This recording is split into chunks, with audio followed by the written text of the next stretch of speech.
Bueno, vamos a seguir este breve resumen de algunas de las temáticas de, de la asignatura. Y vamos a hablar algo hoy del tema 11, ser y devenir. Bueno, exactamente igual que la idea de esencia y apariencia, el ser y el devenir está en el origen del pensamiento griego, ¿no? Y mientras que Parménides mantenía la idea de que las apariencias y el devenir, o mejor dicho, el devenir está en el nivel de las apariencias, Heráclito, en cambio, situará el devenir constante en el marco de una razón que le impone la ley de la medida, ¿no? Bueno, esa oposición entre Parménides y Heráclito no es tal, ya que también en Heráclito es fundamental una razón, ¿no? Una ley que se impone sobre el devenir. Pero él dice, este mundo, el mismo para todos, ninguno de los dioses lo ha hecho, sino que existió siempre, existe y existirá, en tanto que fuego siempre vivo, encendiéndose con medida y con medida apagándose. Es decir, la idea de la medida, la idea de la razón, la idea de la ley es fundamental, tanto en Parménides como en Heráclito. El mundo único es la fisis y es el logos y es el mismo para todos. No tiene origen y está sometido, este devenir continuo, a un control, a una justicia que aparece simbolizada en las erinias, ¿no? En esas diosas nocturnas, diosas de auxiliares de la justicia. El devenir en el pensamiento griego, de todas formas, está sometido al eterno retorno, ¿no? Siempre es un tiempo cíclico. Normalmente se ha opuesto el tiempo cíclico del tiempo griego, la sociedad griega, a una idea de un tiempo lineal fundamental a partir del judaísmo y retomado luego en el cristianismo. Bueno, mientras que el tiempo griego es un tiempo cíclico, el tiempo judío es un tiempo discontinuo y además está escindido en momentos decisivos, ¿no? En momento esencial de la creación, el pecado y la redención. Es un tiempo heterogéneo. Y además, otro elemento esencial de distinción entre el pensamiento judío y el pensamiento griego tiene que ver con la cuestión de la actividad, ¿no? De la misión. O sea, mientras que el hombre griego solamente tiene que vivir, no tiene ningún proyecto designio, bueno, nada más digamos, inmortalizarse a través de sus hazañas como héroe para que luego los aedos, los bates, canten su gloria y así no desaparezca su idea y su recuerdo de la mente de los hombres, ¿no? Pero frente a eso, el ser humano para el cristianismo tiene que contribuir a su redención, ¿no? Tiene que actuar, es un ser activo. Bien, ahí se ha podido decir que que el tiempo moderno, tiempo fundamentalmente, un tiempo histórico ha sido una traslación, una secularización del tiempo cristiano, ¿no? Bueno, eso supone una lectura, digamos, relativamente sesgada y devaluadora de la modernidad, porque en realidad la modernidad es un planteamiento novedoso de la idea del tiempo y sobre todo lo fundamental un cambio del sujeto, ¿no? Mientras que en el pensamiento teológico, que en última instancia es siempre teológico cristiano, el sujeto es Dios con su providencia quien interviene y quien actúa en la historia, pues el pensamiento moderno es un pensamiento cuyo sujeto es el hombre, ¿no? Además el hombre no solo a nivel individual, sino a nivel colectivo. Y el tiempo moderno, no solo un tiempo lineal, un tiempo progresivo, un tiempo de acumulación, sino también un tiempo irreversible, un tiempo marcado por el azar, por la fortuna y por la mudanza continua, ¿no? Toda la la reflexión de, de renacentista y sobre todo la barroca insisten mucho en este carácter, digamos, de imprevisibilidad y también de caducidad, ¿no? Ahí todo el barroco con su pesimismo pues ya ha perdido, digamos, la ilusión humanista, ¿no? Optimista, y es un tiempo de la crisis, un tiempo de la decadencia, un tiempo del pesimismo, por cierto, muy parecido a nuestra época, que podría concebirse como un tiempo neobarroco, ¿no? Una época neobarroca. Bien, la Ilustración desarrolló una idea de progreso, una idea lineal del tiempo, una acumulación del progreso, y es Hegel quien lleva eso digamos, esa noción de progreso, esa noción dinámica de la historia y del cosmos a su idea más global, ¿no? O a su nivel metafísico más grande, entendiendo la realidad como motilidad, ¿no? Como traduce Manuel Sacristán. Es decir, hay una idea fundamental en que ser y devenir son dos momentos, pero en el cual no son dos momentos polares, antitéticos, sino al contrario, en la concepción dinámica hegeliana, el ser es un ser en devenir, ¿no? No es un ser estático, es un ser que continuamente se está desarrollando. Y viceversa, el devenir es un devenir con densidad ontológica, que mantiene, desarrolla, despliega el propio ser, y lo va enriqueciendo cada vez más, ¿no? Hay una idea esa de acumulación, ¿no? El tiempo, el ser, o sea, el tiempo transforma al ser, ¿no? En cada momento el ser es un ser más rico que el anterior, ¿no? La idea esta del tiempo como espiral, ¿no? La idea de que en cada momento se acumula todo el tiempo anterior y de una forma más rica. Bien, en el siglo XIX hay dos grandes teorías del devenir. Una teoría del devenir natural, que es el evolucionismo, a partir de la obra esencial de Darwin, ¿no? Y una teoría del ser social, una teoría de la evolución social a partir de Marx, desarrollada posteriormente por el marxismo, ¿no? Darwin se plantea el problema del origen de las especies y elabora una teoría de la selección natural, por la cual, bueno, pues mediante la diferentes capacidades de adaptación al medio, unas especies o unos individuos de cada especie se adaptan mejor, se desarrollan mejor y por lo tanto tienen más posibilidad, viven más capacidad de reproducción y por lo tanto más capacidad pues de desarrollar su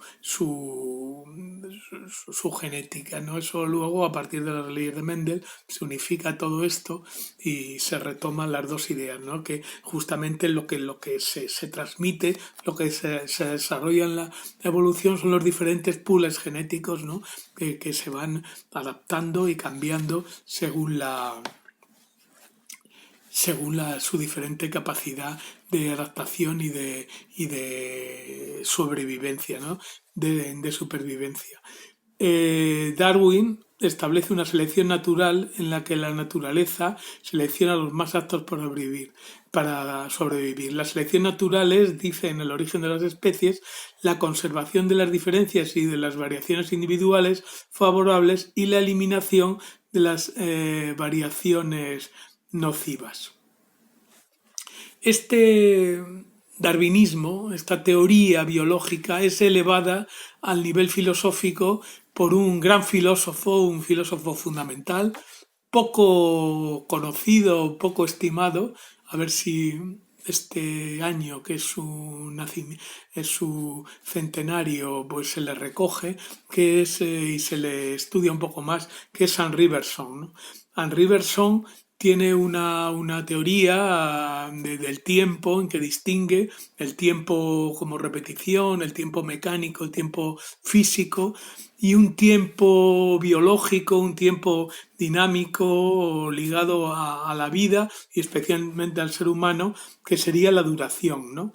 Y él dice en un libro fundamental que se llama La evolución creadora, insistiendo en esto, ¿no? Este aspecto dinámico, creativo, generador de novedad, que es la evolución. Dice: la duración es el continuo progreso del pasado que va comiéndose al futuro y va hinchándose al progresar.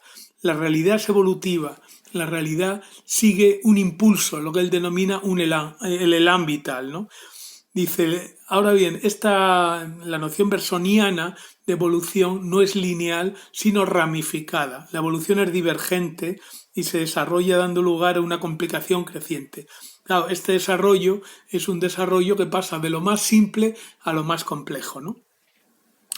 Dice: esta evolución no procede por asociación y adición de elementos, sino por disociación y desdoblamiento, por ramificación, ¿no? Esta al menos es la interpretación que hace Gilles Deleuze en una antología maravillosa de Bergson que está en Alianza Editorial, ¿no? Y además el propio Deleuze dedicó un libro a Bergson que se llama El Bergsonismo, y ahí dice que el impulso vital se presenta como una virtualidad actualizándose, una simplicidad diferenciándose, una totalidad dividiéndose, ¿no? Es decir, ahí hay una cosa de un paso de lo virtual, que es real, pero no efectivo, no existente realmente, a lo actual, de lo simple a lo complejo.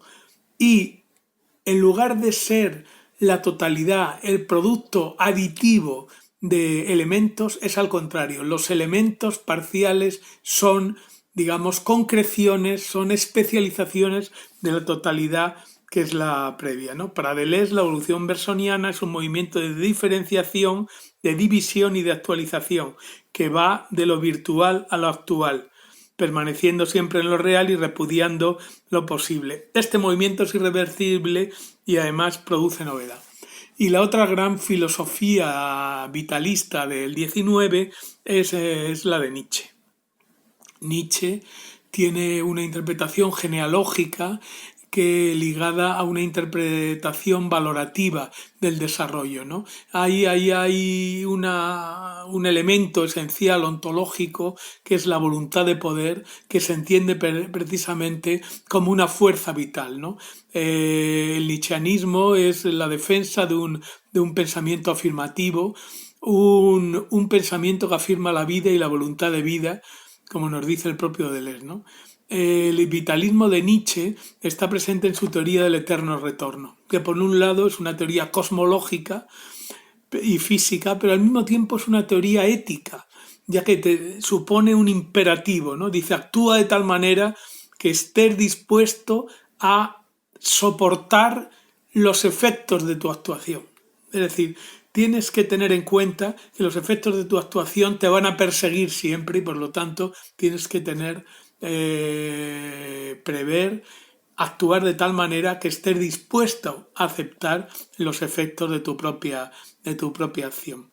El devenir es una noción entonces absolutamente fundamental en Nietzsche. El eterno retorno como doctrina activa precisamente afirma el ser el del devenir como una ontología selectiva que permite volver solamente a lo mejor, solamente a lo más afirmativo, ¿no? Ahí hay una eliminación de lo negativo, una afirmación de lo afirmativo, ¿no?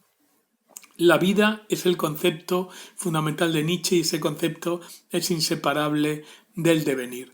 Y al mismo tiempo, pues esa afirmación de la vida se hace también en Nietzsche a través de la idea, de la figura del intercesor que es Zaratustra. Zaratustra es el hombre del hombre del devenir, es al mismo tiempo el heraldo del superhombre, es decir, es alguien que anuncia, el profeta de un nuevo hombre, una nueva forma de humanidad que supere el humanismo clásico. Es una forma de humanidad que supone la afirmación radical de la tierra, ¿no? El primer discurso del Zaratustra, cuando Zaratustra baja de la montaña y va baja a la ciudad de la vaca multicolor, de la vaca variegada, ¿no? Según las traducciones, y ve un funambulista que cruza la plaza y que al cual pues el diablo le pone la zancadilla y se cae. Entonces ahí le retoma Zaratustra moribundo y le alaba, dice, tú te has atrevido a desafiar a la vida, has afirmado la vida y eres una gran afirmación de la tierra, ¿no? Ahí hay una especie, todo el Zaratustra es un apoyo, un desarrollo de las fuerzas de la tierra frente a los transmundanos, ¿no? Frente a toda trascendencia, fundamentalmente frente al cristianismo y frente al platonismo, ¿no? Bien, esta idea fundamental de apoyo a la tierra tiene que ver, de apoyo a la vida, es la afirmación también de la vida como desarrollo, como progreso genealógico, como conflicto de fuerzas en las cuales se van imponiendo lo positivo frente a lo negativo, ¿no? Esta idea de la afirmación se retoma en unos versos, en unos ditirambos a Dioniso del propio Nietzsche, en que dice: eterna afirmación del ser, eternamente soy tu afirmación, pues te amo, oh eternidad, ¿no? Un eterno retorno que afirma el devenir. Bueno, ya digo, esta idea es retomada también por el propio Deleuze, ¿no? Su teoría del devenir como contraposición a la historia, ¿no? La historia es la base del devenir, pero el devenir como creación de lo nuevo es algo transhistórico, suprahistórico, ¿no? Es decir, ahí esta oposición sería para Deleuze retomar un poco la concepción griega de la oposición entre el cronos y el aion, ¿no? El cronos es el tiempo repetitivo, el tiempo de retorno continuo, mientras que el aion es el tiempo, la apertura a la eternidad, la apertura a la novedad, la apertura a la fortuna, la apertura al instante, ¿no? Bien, pues justamente mientras que el cronos, el tiempo cronológico de la historia, sería esa acumulación repetitiva, historicista de lo siempre visto, de lo siempre conocido, la ruptura se debe a la intervención del devenir, ¿no? El devenir es esa ruptura que abre la historia. No rompe con la historia, pero abre la historia a la novedad. Bien, el marxismo, el materialismo dialéctico y sobre todo el materialismo histórico como aportación fundamental de Marx, ya hemos dicho varias veces que tanto Althusser como de la Volpe, la escuela italiana, han insistido mucho en este carácter, digamos, novedoso de aportación fundamental de Marx como científico de la historia, como descubridor del continente historia en la versión de Althusser, que viene a completar a Galileo como descubridor del continente física, ¿no? Y esa idea, ese paralelismo entre Galileo y Marx, entre el descubrimiento de la física como ciencia y el descubrimiento de la historia como ciencia, se da en la noción fundamental, aparte muy bella, de galileísmo moral, en que de la Volpe y su escuela denominan el marxismo. Fundamentalmente, lo que hace Marx, más que una filosofía de la historia, es una teoría del tiempo histórico, en realidad es una genealogía de la modernidad, porque lo que realmente analiza Marx y su libro fundamental es el capital, es decir, la noción de modernidad como desarrollo del capitalismo. Lo que Marx quiere es explicarse la genealogía de la modernidad en tanto que capitalismo. Y entonces justamente luego de él se ha sacado fundamentalmente a partir de la tradición soviética una especie de filosofía de la historia con capacidad para aplicarse a todo, a todas las ciencias, ¿no? A todos los momentos, ¿no? Incluso hay algunas cosas tan grotescas como en una exposición que recuperaba pues el arte eh, gallego, ¿no? Pues empezaba se hizo hace varios años en el convento San Martín Pinario, una joya del barroco gallego. Y abajo, donde estaban las alusiones al paleolítico, se decía el pintor gallego ya desde el paleolítico. Es decir, esa idea, y lo mismo en el Museo de Pontevedra, pues hay análisis de la lucha de clases en la antigüedad. Claro, estos son unas extrapolaciones realmente bárbaras del marxismo, que en realidad solamente se puede aplicar 100%, como muy bien pueden ver en el texto que tienen que leer de Marzoa, ¿no? Sobre la filosofía del capital de Marx, solo se puede aplicar realmente y con eficacia a la modernidad y al capitalismo, ¿no? Y solamente de una forma como muy traslaticia, muy metafórica al resto de las sociedades, ¿no? Bien, pues esta idea del materialismo histórico, que como su nombre indica, pone el acento, aunque no de forma absolutamente determinista, en el desarrollo de los elementos económicos como la clave fundamental del dinamismo histórico, ¿no? Entonces, bueno, a partir de ahí, pues hay toda una teoría, ¿no? Por un lado, una teoría de la sociedad vertical, digamos en capas, estratificada más o menos sobre una base económica. Se pondrían las superestructuras, ¿no? Superestructura política, superestructura cultural, superestructura religiosa, filosófica, etcétera, ¿no? Bien, pero claro, esto no es tan fácil ni tan sencillo, porque las superestructuras, como muy bien analizó Marx, sobre todo en sus estudios históricos directamente, y como muy bien desarrolló Engels al final de su vida, las superestructuras retroaccionan, accionan hacia atrás sobre la propia economía. No hay una causalidad definida, determinada y unidireccional de la base económica a las superestructuras ideológicas, ¿no? Sino al contrario, una especie de interacción en el cual la base económica condiciona, limita, pero también favorece unas superestructuras frente a otras, pero al mismo tiempo las superestructuras, especialmente el aspecto político y el aspecto ideológico, cultural, actúa de forma retroactiva sobre la propia base, transformándola, ¿no? Bien, este es un punto realmente importante y que tiene que ver también con esta noción de devenir dialéctico y de devenir estructural.